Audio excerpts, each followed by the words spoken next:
phansi. Phakathi kwayo nawo umzo. Nibadala kule nkundla yalomshado wenu. Asinawo amazwi amaningi esinganiyala ngawo. Ngakho ke ngicela nisho izifungo zenu. Haleluya. Haleluya. Kuzoqala mina. Qala. Ithi ngiqale.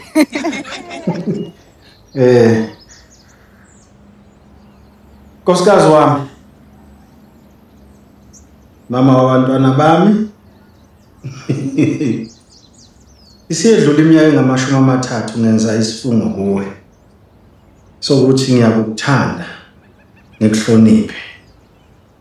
Namhlanje ke usuku oluhle ngendlela eyisimanga noluyisibonelo ukuthi uthando lwethu liye lwakhula lwaqina. Sidlulile eyingqinambeni eziningi, ivunguvungu sikhala, kumnandi, ukubi, sihleka. Kwesinye isikhathi ngize ngifikele nomuzwa ukuthi eyengathi ngiyabaleka ke manje. Ziyanginetha. Ngiphume ngishiye yonke lento ngoba ziyanginetha. Kodwa hayi. Kubuye kube nalomuzwa futhi okwesaba ukuthi kodwa Nkosi yami ngiyoba yini ngiyophila kanjani ngaphandle kwakho. Ngahla. Ngenza isithembiso ke namhlanje sokuthi cha, ngisazoqhubeka ngikuthande. Ngikuhloniphe ngokwethembeka.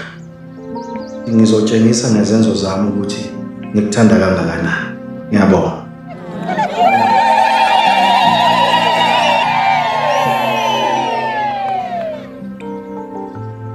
Myeni wami, yise abantu bami. Ngikufake ey'ntweni ey'ningi. Kodwa walokhu ume nami njalo, wangeseka, wangithanda. Baba ngeze ngabona ukuthi uthando lweqiniso luyiye. Wangithanda noma sengibona ukuthi angilifanele uthando lwakho. Ngiyabonga phakathi kwayo.